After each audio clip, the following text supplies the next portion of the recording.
concerning African society, as noted earlier, generalizing about social organization, cultural development, and daily life in traditional Africa is difficult because of the extreme diversity of the continent and its inhabitants. 1/4 of all the languages in the world are spoken in Africa, and that's about 1/4. 5 of the major language families are located in Africa. Ethnic divisions are equally pronounced because many of these languages did not have a system of writing until fairly recently in time and history. Historians must rely on accounts by occasional visitors, such as al-Masudi and Ibn Battuta. Such travelers, however, tended to come into contact mostly with the wealthy and the powerful, leaving us to only speculate about what life was like for ordinary Africans during this early period. In regard to urban life, African towns often began as fortified walled villages and gradually evolved into larger communities serving several purposes. Here, of course, were the center of government and the teeming markets filled with goods from distant regions. Here also were artisans skilled in metalworking or woodworking, pottery making, and other crafts. Unlike the rural areas, where a village was usually composed of a single lineage group or clan, the towns and the urban centers drew their residents from several clans, although individual clans usually lived in their own compounds and were governed by their own clan heads. In the states of West Africa, the focal point of the major towns was the royal precinct. The relationship between the ruler and the merchant class differed from the situation in most Asian societies, where the royal family and the aristocracy were largely isolated from the remainder of the population. In Africa, the chasm between the king and the common people was not so great. Often the ruler would hold an audience to allow people to voice their complaints or to welcome visitors from foreign countries. In the city-states of the East African coast, the rulers were often wealthy merchants who, as in the case of the town of Kilwa, did not possess more country than the city itself. This is not to say that the king was not elevated above all others in status. In wealthier states, the walls of the audience chamber would be covered with sheets of beaten silver and gold, and the king would be surrounded by hundreds of armed soldiers and some of his trusted advisors. Nevertheless, the symbiotic relationship between the ruler and the merchant class served to reduce the gap between the king and his subjects.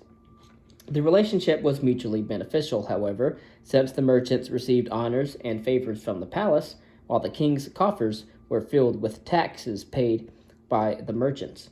Certainly, it was to the king's benefit to maintain law and order in his domain, so that the merchants could ply their trade. As Ibn Battuta observed, among the good qualities of the people of West Africa was the prevalence of peace in the region. The traveler is not afraid in it, he remarked, nor is he who lived there in fear of the thief or the robbery by violence. Concerning village life, the vast majority of Africans lived in small rural villages. Their identities were established by their membership in a nuclear family and a lineage group. At the basic level was the nuclear family of parents and pre-adult children. Sometimes it included an elderly grandparent and other family dependents as well. They lived in small, round huts constructed of packed mud and topped with a conical thatch roof. In most African societies, these nuclear family units were combined into larger kinship communities known as households or lineage groups. The lineage group was similar in many respects to the clan in China or the Jati in India, in that it was normally based on kinship ties, although sometimes outsiders, such as friends or other dependents, may have been admitted to membership. Throughout the pre-colonial era, lineages served, in the words of one historian, as the basic building blocks of African society. The authority of the leading members of the lineage group was substantial. As in China, the elders had considerable power over the economic functions of the other people in the group, which provided mutual support for all members. A village would easily be composed of a single lineage group, although some communities may have consisted of several unrelated families. At the head of the village was the familiar big man, who was often assisted by a council of representatives of the various households in the community. Often the big man was believed to possess supernatural powers, and as the village grew in size and power, he might eventually be transformed into a local chieftain or a monarch. Considering the role of women, although generalizations are risky, we can say that women were usually subordinate to men in Africa, as in most early societies.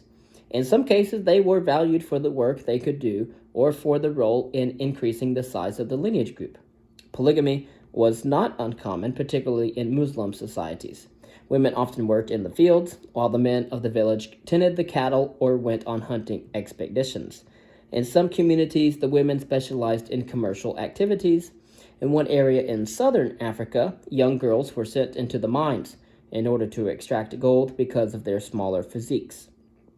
But there were some key differences between the role of women in Africa and elsewhere. In many African societies, lineage was matrilinear, or rather than patrilinear, as Ibn Battuta observed during his travels in West Africa. Quote, "A man does not pass on inheritance except to the sons of his sister, to the exclusion of his own sons," end quote. He said he had never encountered this custom before, except among the unbelievers of the Malabar coast in India.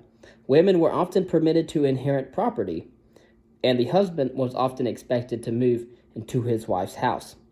Relations between the sexes were also sometimes more relaxed than in China or India, with none of the taboos characteristic of those societies. Again, in the words of Ibn Battuta, himself a Muslim, with regard to their women, they are not modest in the presence of men. They do not veil themselves in spite of their perseverance in the prayers. The women there have friends and companions amongst men outside the prohibited degrees of marriage, that is, other than brothers, fathers, or other closely related males.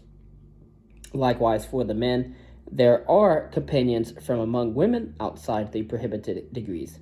One of them would enter his house to find his wife with her companion, and would not disapprove of that conduct.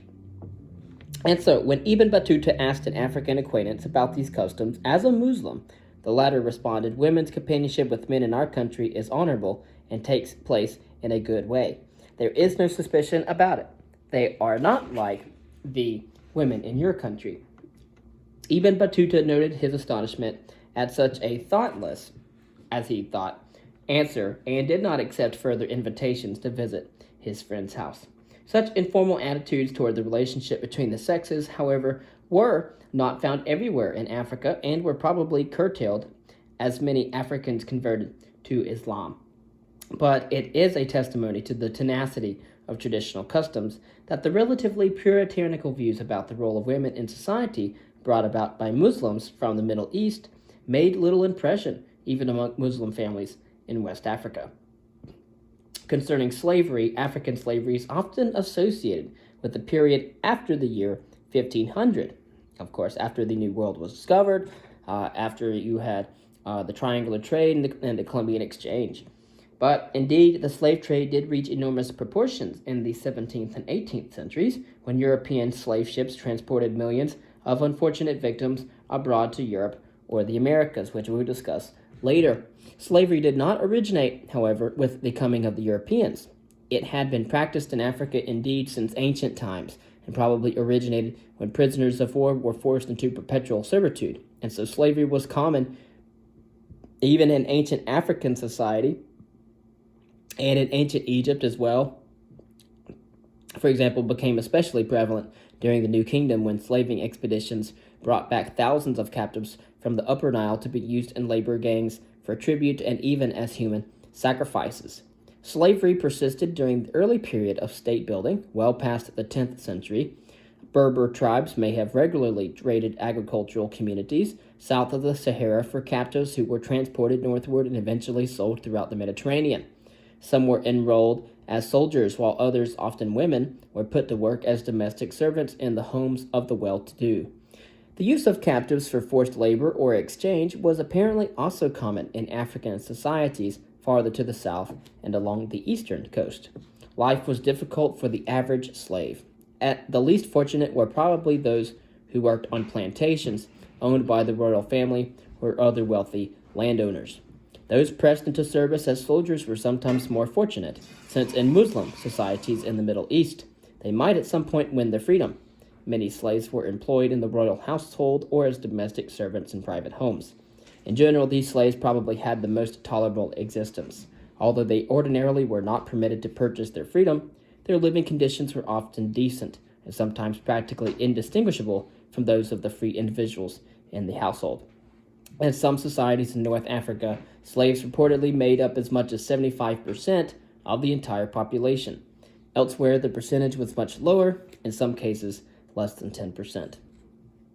Concerning African culture in early Africa, as in much of the west of the world at the time, creative expression, whether in the form of painting, literature, or music, was above all a means of serving religion and the social order. Though to the uninitiated, a wooden mask or the bronze and iron statuary of southern Nigeria is simply a work of art, to the artist it was often a means of expressing religious convictions and communal concerns. Indeed, some African historians reject the use of the term art in order to describe such artifacts because they were produced for spiritual or moral rather than aesthetic purposes.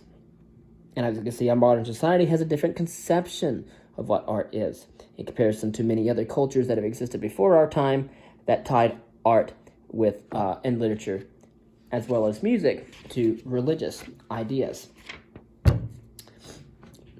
Concerning painting and sculpture, the oldest extant art form in Africa are rock paintings. The most famous examples are the Tassili Mountains in the Central Sahara, where the earliest paintings may date back as far as 5000 BCE, though the majority are a millennium or so younger.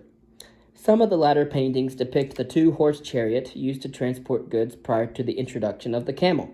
Rock paintings are also found elsewhere in the continent, including the Nile Valley and eastern and southern Africa. Those of the San people of southern Africa are especially interested for their illustrations of ritual ceremonies in which villages or village shamans introduce rain, propitiate the spirits, or cure illnesses. And more familiar, perhaps, are African wood carvings and sculpture. The remarkable statues, masks, and headdresses were carved from living trees, after the artist had made a sacrifice to the tree's spirit. These masks and headdresses were worn by costumed singers and dancers in performances to the various spirits, revealing the identification and intimacy of the African with the natural world.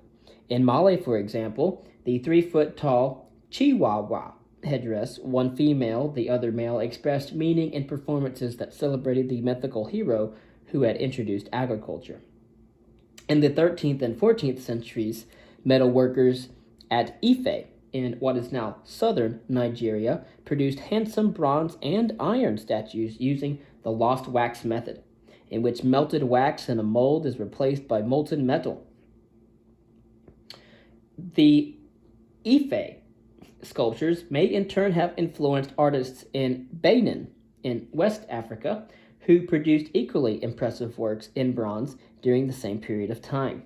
The Benin sculptures include bronze heads, relief plaques depicting life at court, ornaments, and figures of various animals.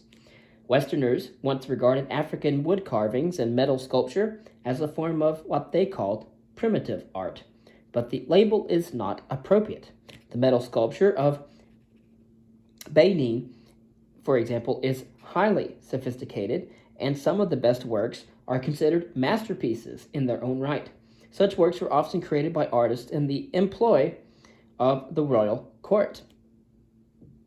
A little brief note on African metalwork. The rulers of emerging West African states frequently commissioned royal artifacts in order to adorn their palaces and promote their temporal grandeur. Elaborate stools, weaponry, shields, and sculpted heads of members of the royal family served to commemorate the ruler's reign and preserve his memory for latter generations. This regal 13th century, for example, brass head attests to the technical excellence and sophistication of the metalwork. The small holes along the scalp and the mouth of a particular mask I am identifying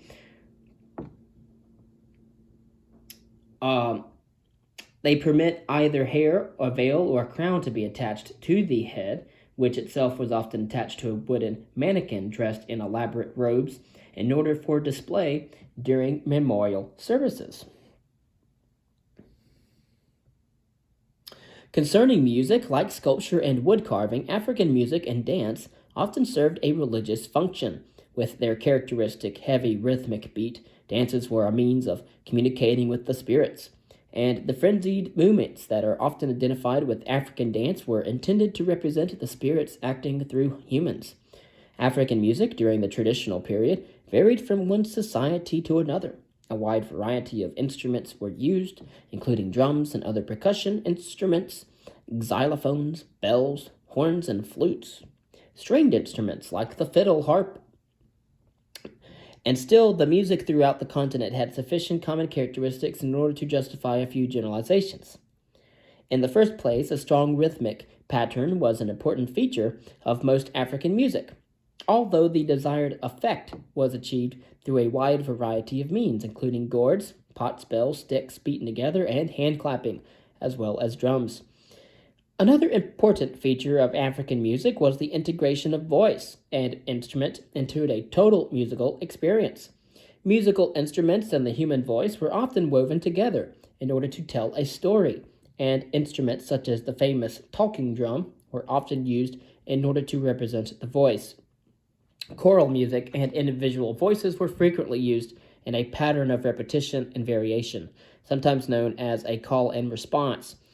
Through this technique, the audience participated in the music by uttering a single phrase over and over and over again as a choral response in the challenge call sung by the soloist. And this tradition was carried by slaves to the Americas, and it still survives today in the gospel or Christian music that is sung in many African American communities. Sometimes instrumental music achieved a similar result. Much music was produced in the context of social rituals such as weddings and funerals, religious ceremonies, and official inaugurations. It could also serve an educational purpose by passing on to the young people information about the history and at least the social traditions of the community. And in the absence of written languages in sub-Saharan Africa, except for the Arabic script used in Muslim societies in East and West Africa, music served as the primary means of transmitting folk legends and religious traditions from one generation to another generation.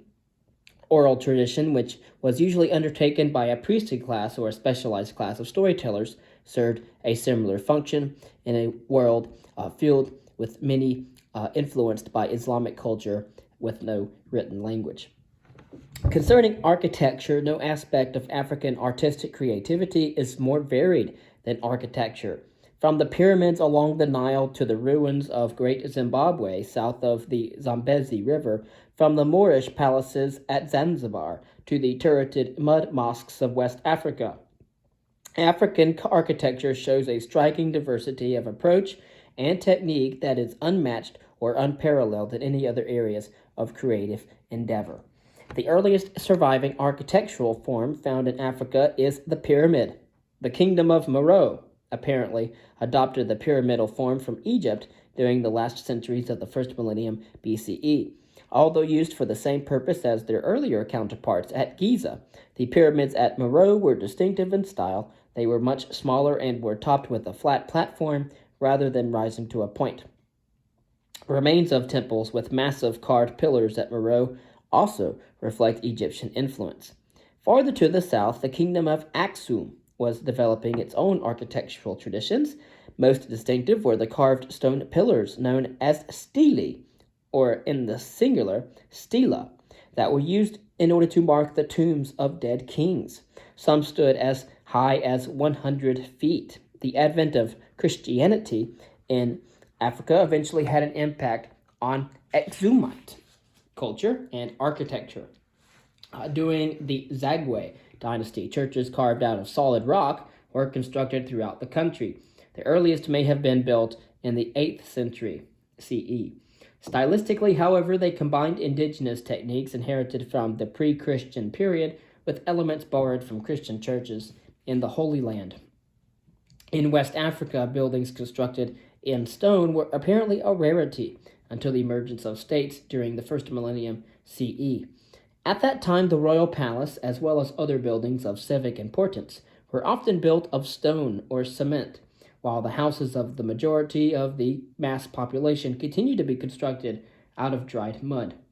On his visit to the state of Guinea, on the West African coast, the 16th century traveler Leo Africanus noted that the houses of the ruler and other elites were built of chalk with roofs of straw.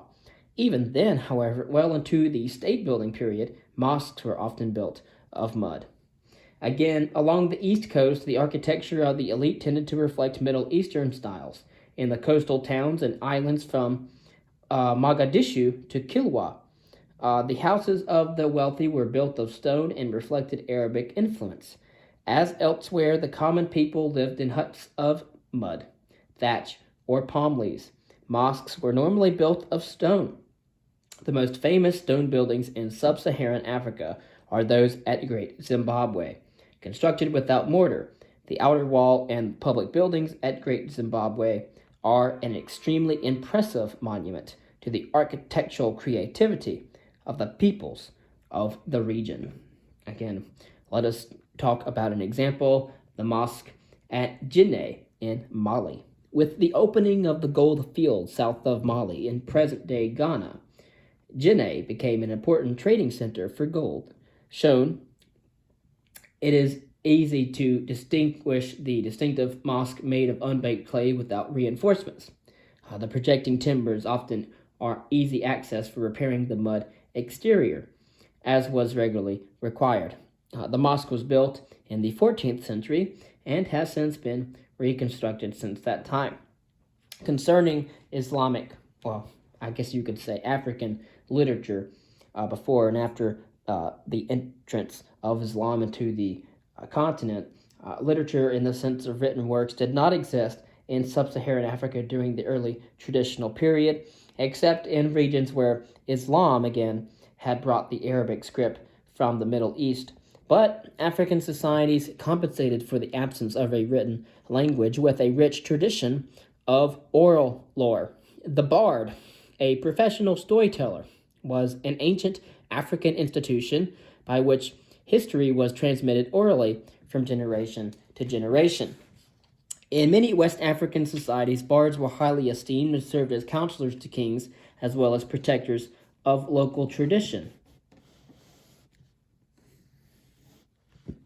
Bards were revered for their oratory and singing skills, phenomenal memory, and astute interpretation of history. And as one African scholar wrote, the death of a bard was equivalent to the burning of a library.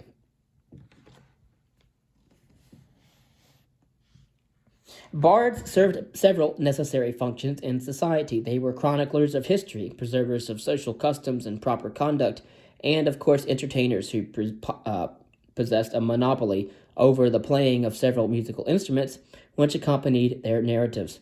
And because of their unique position above normal society, or the mass amounts of people, the bards often played the role of mediator between hostile families or clans in a community. They were also credited with possessing occult powers and could read divinations and give blessings and curses. Traditionally, bards also served as advisors to the king, sometimes inciting him to action, such as going to battle, through the passion of their poetry. When captured by the enemy, bards were often treated with respect and released or compelled to serve the victor with their art. One of their most famous poems from West African society is the Epic of Sanjara, passed down orally by the bards for more than 700 years. It relates the heroic exploits of Sangara, also known as Sanjata or Sundiata, the founder of Mali's empire and its ruler from the year 1230 to 1255.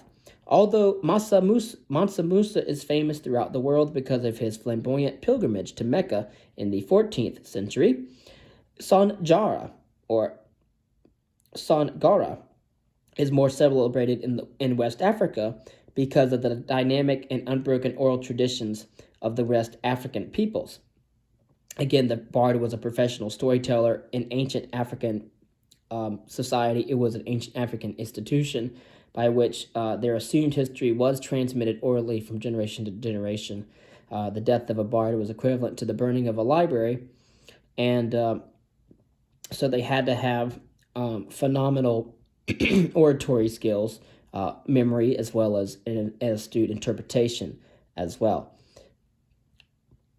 Like the bards, women were appreciated for their storytelling talents as well as for their role as purveyors of the moral values and religious beliefs of African societies.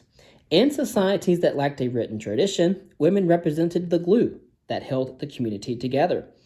Through the recitation of fables, proverbs, poems, and songs, mothers conditioned the communal bonding and moral fiber of succeeding generations in a way that was rarely encountered in the patriarchal societies of Europe, Asia, and the Middle East.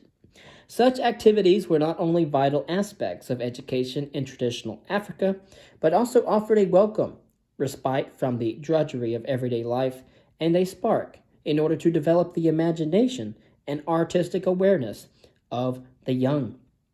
Renowned for its many proverbs, Africa still offers the following: a good story is like a garden carried in the pocket.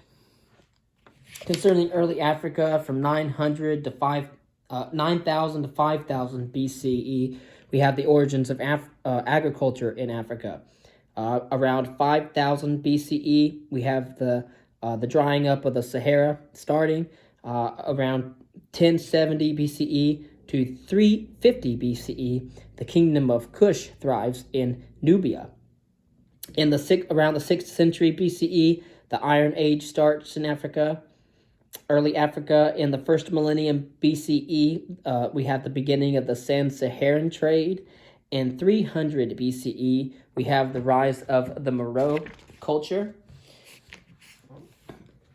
In the 1st century CE, we have the rise of Aksum. In the 2nd century, the arrival of Malays on Madagascar.